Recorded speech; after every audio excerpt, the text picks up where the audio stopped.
What's going on, everyone? Welcome back to the show. So today we're going to talk about the Southern Senate battleground states. I've had people ask me in the comments, can you talk about some more of these southern states? You talk about Texas, you talk about North Carolina, but what about these other states? How would you rank those states?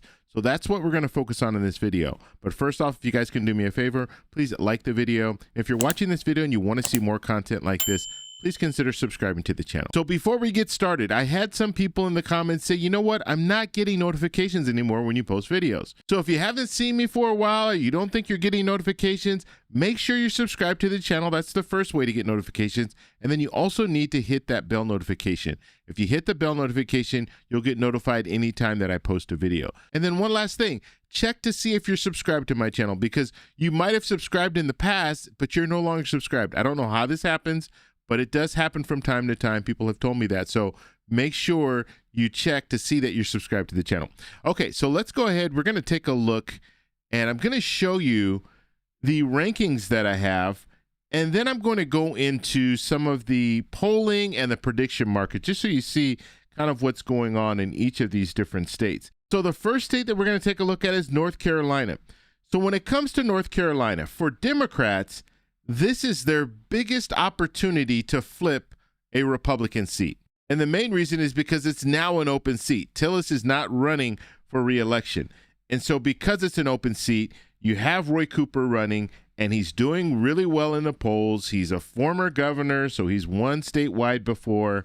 And so when we look at North Carolina, I think this is the best opportunity for Democrats to pick up a seat. Okay, now let's move to Texas. And right here, we're ranking this a shock watch. Okay, so basically, this is a state everyone is going to be watching. You have Tallarico versus Paxton. There's an opportunity for Democrats to actually flip this seat. And so we'll have to see if that happens. But this is going to be the most watched race out of all the races that we're going to be looking at. And that's going to be in Texas. And the main reason why is because you have Paxton running, and we know right now, looking at the polling, it's very close. The latest poll was showing Paxton at 43. It was showing Tallarico at 42. This is within that margin of error, so there's no clear leader. And when it comes to Paxton, we don't know what's going to unfold with Paxton and his baggage. Will we hear more stuff come out when it comes to Paxton? And remember, he was impeached in Texas already, and he did have some other scandals, as well as he's now getting a divorce, or he's divorced.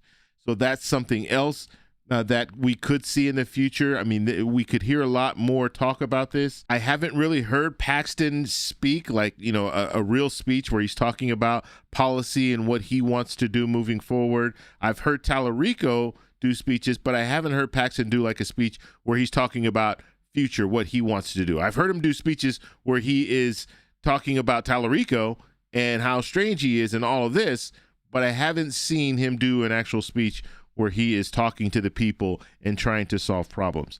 Okay, let's go ahead and move to the next one here, Georgia. Okay, now when it comes to Georgia, this is a must hold, a must defend for Democrats. Democrats have to win in Georgia.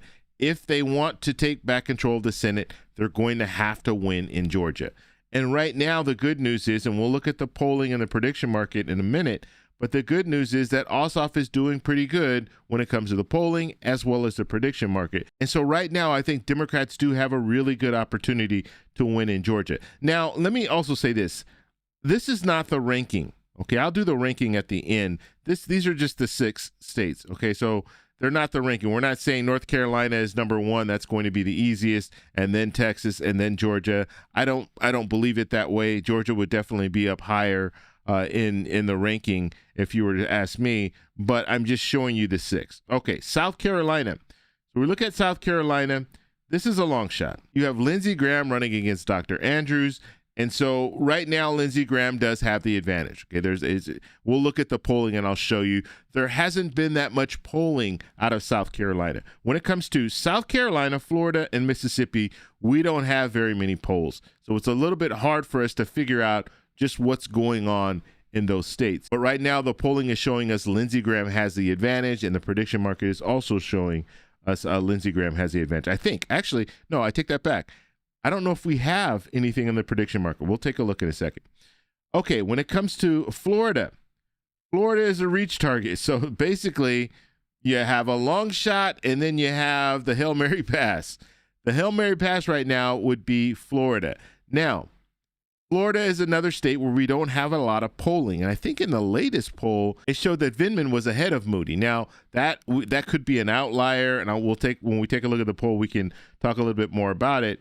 But when it comes to Florida, this is one of those states that it's a ruby red state. So it would be very hard for Vindman to win in Florida. Okay, moving to Mississippi.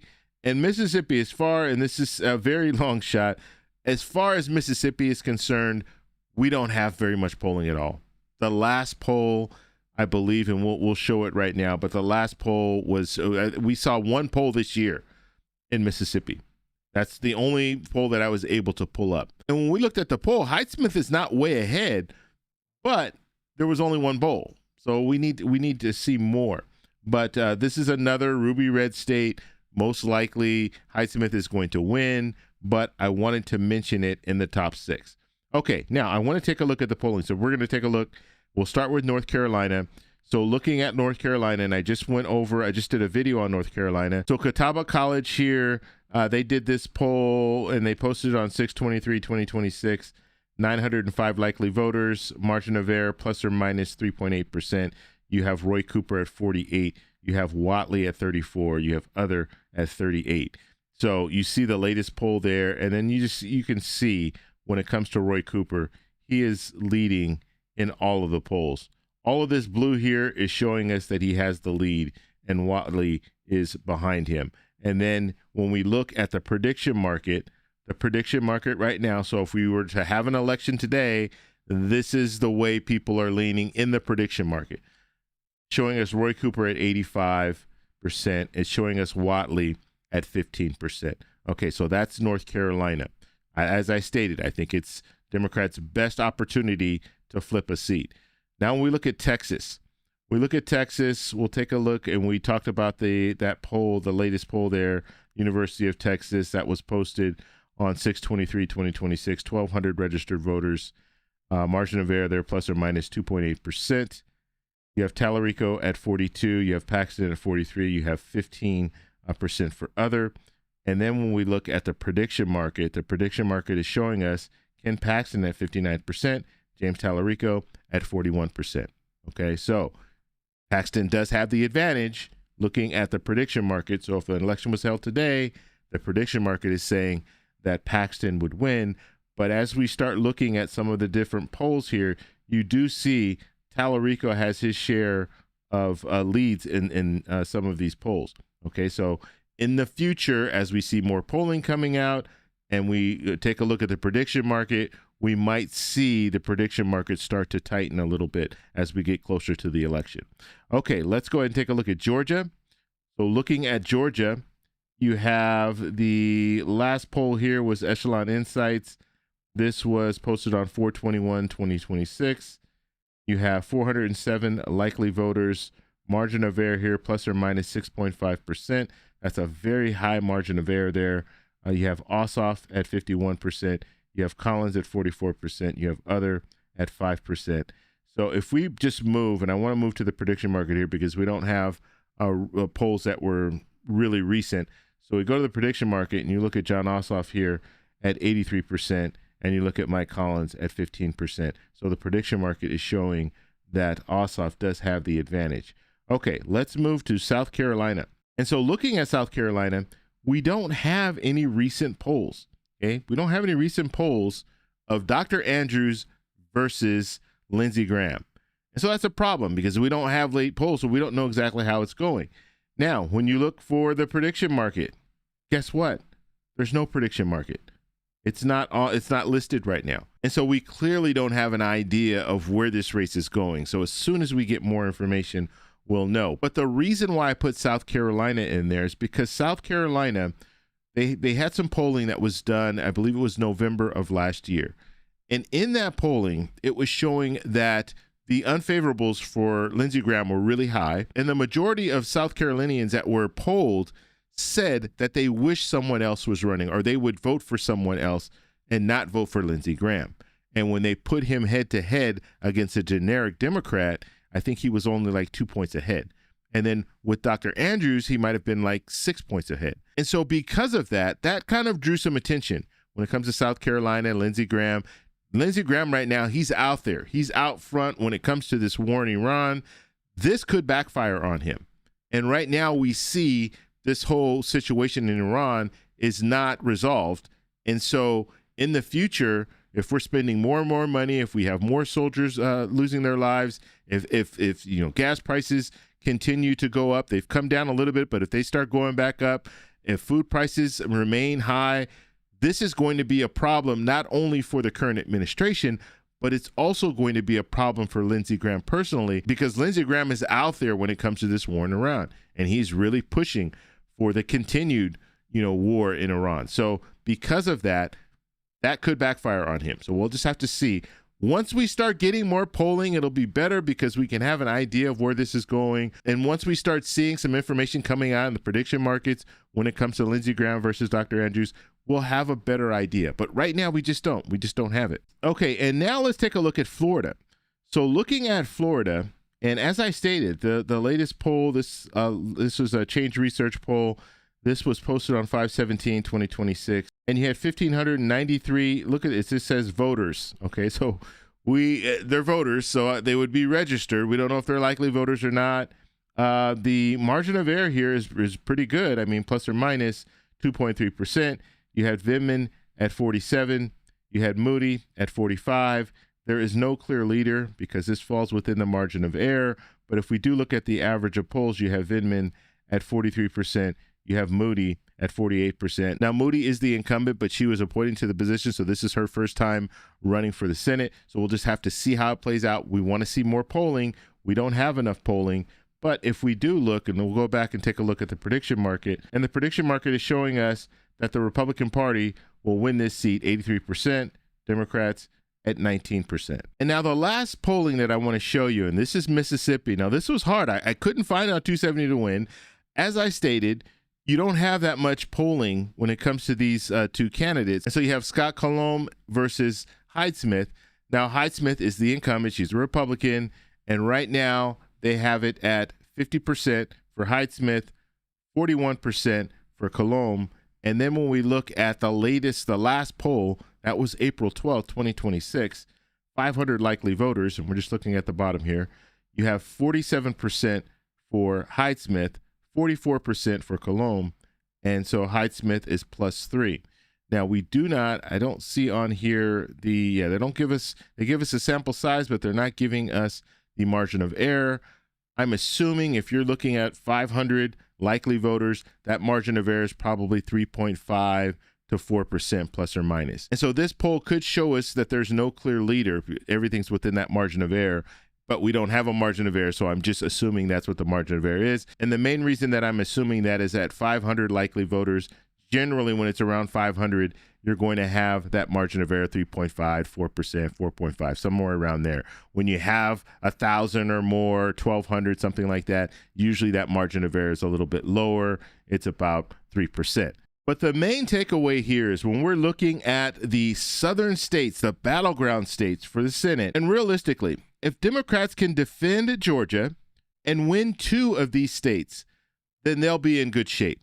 Because if they can win, let's say they win Texas and they win North Carolina, that is going to put them in a position to take back control of the Senate. And if we see North Carolina, I'm not saying it's a given, but North Carolina is their best possible pickup when it comes to any state. So if Democrats pick up North Carolina, and then we also see them pick up Texas, then we're seeing some type of a wave there, because Texas is not going to be easy for Tallarico to win it. But if Tallarico does win, we're going to see other states like Alaska. We're going to see states like Ohio. We could even potentially see a state like Iowa also flip. And so that is why everyone is watching Texas. They're watching Texas because they know if Democrats find a way to win in Texas, then we're going to see some type of a wave. We're going to see that blue wave. And so that's why I'm saying if Democrats, if they defend Georgia and they're able to win 2 southern states, then they're on their way to taking back control of the Senate. And now the last thing that I want to do is I told you I was going to rank these. So if we're ranking these, In my opinion, right now, I think number one would be Georgia. They need to defend Georgia. Democrats need to defend Georgia. I think they have their best opportunity with Ossoff, just looking at the latest polling and just looking at the way things are going in Georgia. You're going to have most likely have a close governor's race in Georgia. And so Democrats have an opportunity to win a Senate seat and win the governor's seat. Okay, now there's no guarantees when it comes to the governor's seat. That's a very close race. But I think Ossoff has what it takes to win in Georgia. So I would put Georgia at number one. Number two, I would put North Carolina at number two. I think Democrats, this is their best opportunity to flip a seat. And I think North Carolina with Roy Cooper, I think he'll be able to do that. Now, moving to number three, I would say it's Texas. I think Tallarico has a chance, has a really good shot. Looking at the polling, they're neck and neck. Paxton is probably not the best candidate. Cornyn would have been much better for Republicans, but you have Paxton. And so we're going to have to see if Paxton is able to energize enough people in Texas to vote for him. So I think Texas is number three in the rankings. And then when it comes to South Carolina, Florida, Mississippi, I would say South Carolina and Florida, it's very hard because of the polling. Okay, we don't have a lot of polling, so it's very hard to call these.